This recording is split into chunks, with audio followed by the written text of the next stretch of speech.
Started from the bottom, now we here. Started from the bottom, now my whole team fucking here. My name is Carl Moore, and this is My Boss Life. Started from the bottom, now the whole team here. Nigga, started from the bottom, now we here. Started from the bottom, now my whole team here. Nigga, started from the...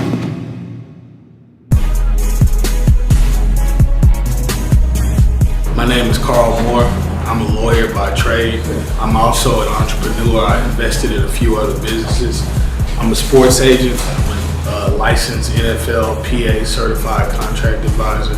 I'm also a part owner of this bakery. We're here at Sugar Rush 2, located on Veterans Memorial Drive on the north side of town.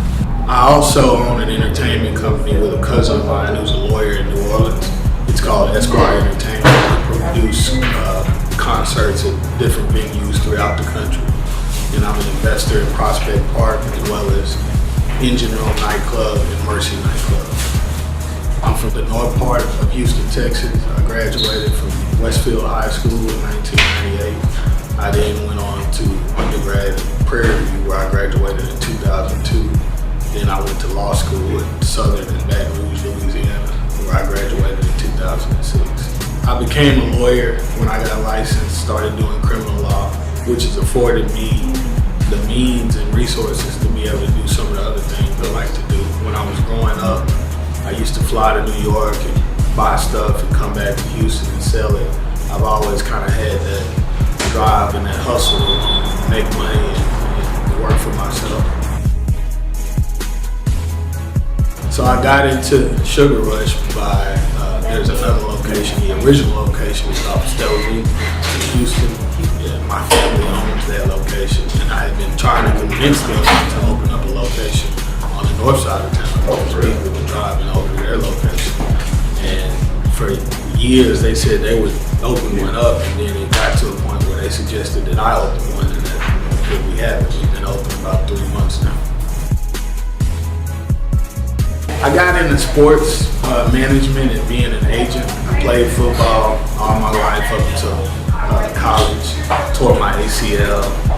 Obviously, I didn't go on to pursue that career, but I still had a love for sports and the business side of it. Met a lot of people that were athletes throughout my time practicing law, and I wanted to help them negotiate their contracts and get more money and keep more money. So that's what made me take the NFL player certification exam, and I ended up passing it and decided to open up an agency, and that's what I'm doing now in addition to practicing law, and it's pretty fun.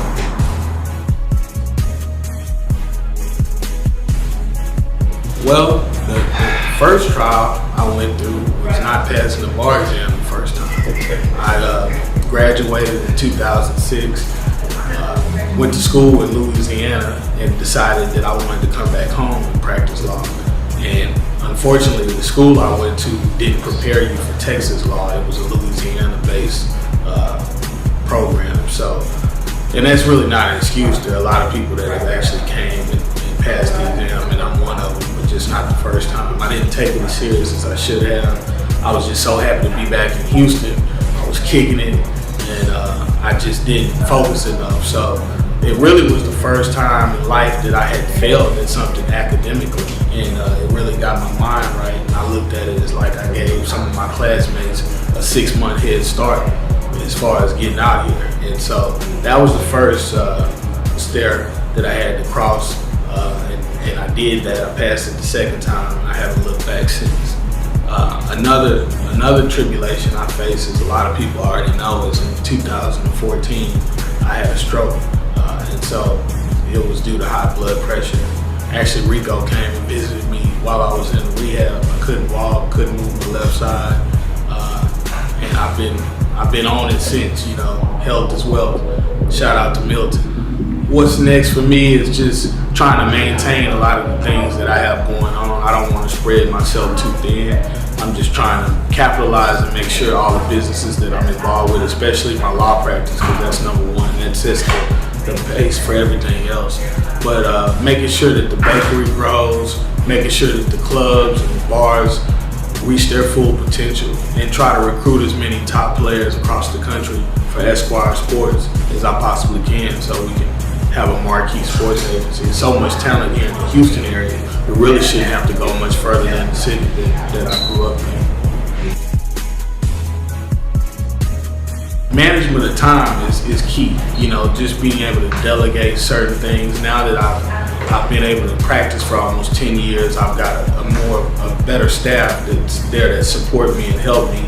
So a lot of the law practice, I've been able to teach some of the people that work with me how to do certain things, and just keeping a schedule and sticking to it, being disciplined, focusing on everything. You don't get a lot of sleep. I try to sleep at least 5-6 hours a day.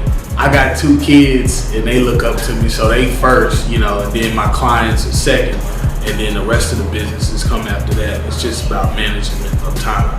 I think I enjoy the practice of law the most because I get to help people and see results from the standpoint of somebody calling me because they need some sort of help, they're in some sort of trouble, and then I do my thing, what I've been taught to do, and use my talent that God has given me in order to help them out. So when you're able to see a family, cry tears of joy from some work that you've done, I think that brings the most gratification. But I don't take away from the other things because I think I've been an entrepreneur just at heart. I like to see something go from a dream or an idea to reality. For instance, this is something that, if you're going in a location on the south, I used to see it and see how nice it was and see the line out the door, and now to come to this spot and say that it's my own and see the same line, that's also is almost just as satisfying as winning a case. Boss life means to me just being your own boss, working hard, making your dreams turn into reality, making your dreams come true. It's not just about the money, it's about being able to do something that makes you happy. Waking up and looking at what you do every day is more of an opportunity than just a job. I remember working at Foot Locker with Brings Point Mall when I was 16, and it was just a job. It was something I was counting down the time to when I got off from work. Now, before I look up, I'm having to make myself go home. It's not enough time in the day because I'm moving fast. That saying that time moves fast when you're having fun. So being a boss is just making your dreams come true, whatever those dreams are, working hard at it, and then of course being able to take care of yourself. So that's what being a boss means to me, in boss life.